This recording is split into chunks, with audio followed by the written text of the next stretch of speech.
Alright, so in the most recent Piers Morgan Uncensored show, Piers Morgan discussed the most recent development of the Tate case with her lawyer Tina Glandian. Here's what they talked.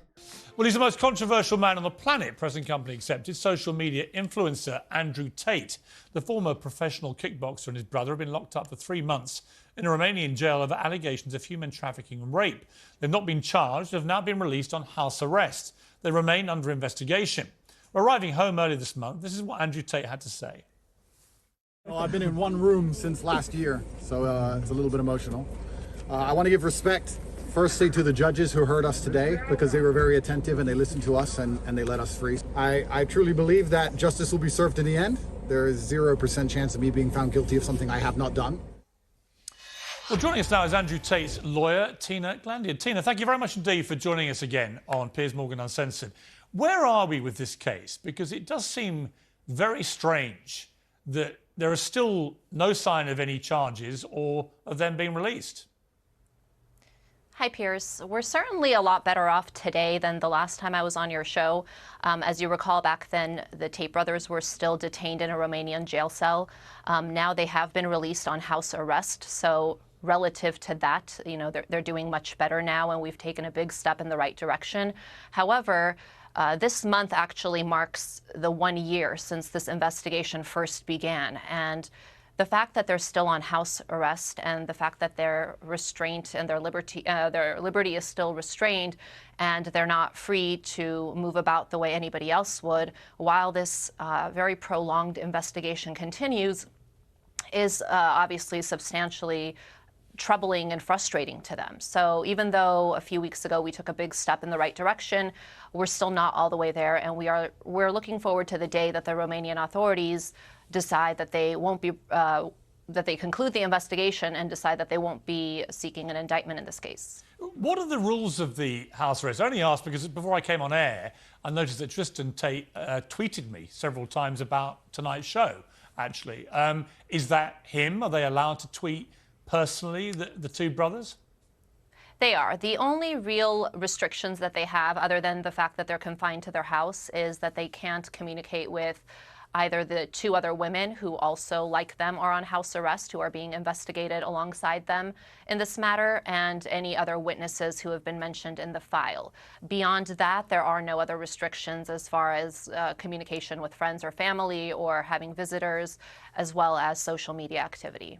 There's obviously been an enormous amount of global coverage of this, and obviously they remain innocent until or if they're ever charged or proven guilty. How are they actually doing themselves? I mean, it's a weird condition to be living under house arrest.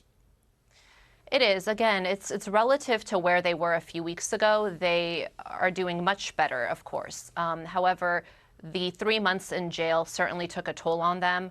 And I know Andrew has told me he right now has a lot of trouble sleeping. He can't sleep for more than 2 hours a night. And, you know, it really took a toll. So they're struggling with the process and what they've been through, but they are now focused mostly on just regaining, they believe, a strong body is a strong mind. They're back to their training and fitness and health and focusing on those things and trusting their attorneys in the process to play out and for them to eventually clear their names. The court of public opinion has been, depending on what you read, particularly on social media, but obviously they have this huge platform, each of them. It's either been brutally savage against them, prejudging everything and assuming their guilt, or it's been the complete opposite, that they are the victims of a shocking miscarriage of justice. Can they get any kind of fair trial, even if it was to come to that, given the enormous amount of coverage? Well, we're certainly hoping it doesn't come to that, but yes, all of those things that you said really do jeopardize somebody in a case like this. Always these high-profile cases, we believe oftentimes the defendant can't get a fair trial because there is such, unfortunately, a presumption of guilt in these types of cases. There is a lot of misinformation spread prior to the case actually being heard, and opinions are formed, and a lot of times, again, it's not based on the actual evidence. So I think it is very challenging to have a fair trial under circumstances such as the Tate brother case here. However, again, we are optimistic that the evidence is not going to support an indictment and that it won't come to that. If it does go to trial, would it be a jury trial or just a judge? A judge. I think since we last spoke, in the last several weeks actually, 3 British women have come forward to say they were abused and sexually assaulted by Andrew Tate and are crowdfunding to sue him for compensation. They're all in their 20s or early 30s. They worked as webcam models for Andrew Tate, they say, in Luton from 2013 onwards, claim they were abused, poorly paid and threatened to stop them going to the police. What's your response to that?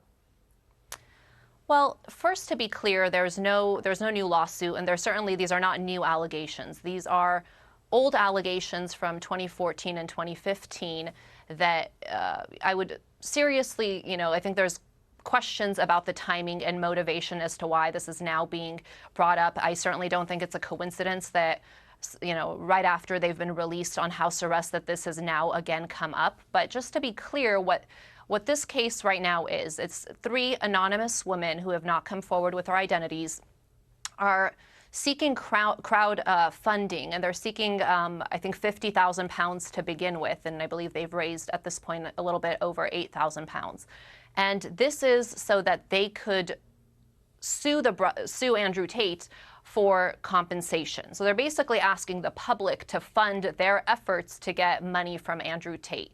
And what's bizarre about this, aside from the fact that these same allegations were previously investigated by the UK authorities, who decided that there was no evidence and it was not sufficient to pursue charges against Andrew Tate, but putting that aside, what's strange to me as an attorney, certainly in my experience, cases of this type are often brought by attorneys on what we call a contingency fee basis, which means that the attorney, if they believe in the case, files the lawsuit, prosecutes it, and then from the monies that they recover for their client, they take a percentage of that. So to me, it's very strange that instead of pursuing the case like that, which would typically be done, they're asking the public for donations to fund this attempt for these anonymous women, again, to make money from Andrew Tate. And I think it's really important to remember cases like Eleanor Williams, which recently I know got a lot of attention, and I saw your interview with one of the men who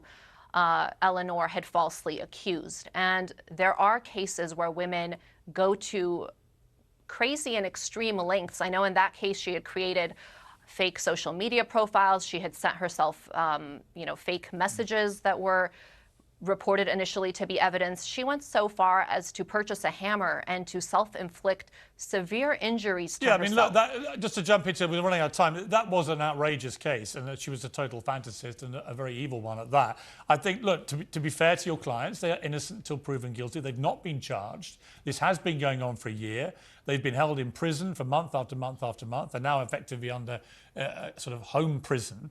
And you do think at some stage that out of fairness and justice, they are either going to be charged or released. And we'll see what happens. But I think next week you're expecting to get an update, right? We will get an update next week, because they can only extend this house arrest for a total, combined with the 3 months that they already served, it's a total of 6 months in Romania. So if they seek an application, it will be made next week. Well, hopefully we can talk to you again after that development. Tina Glandian, thank you very much indeed.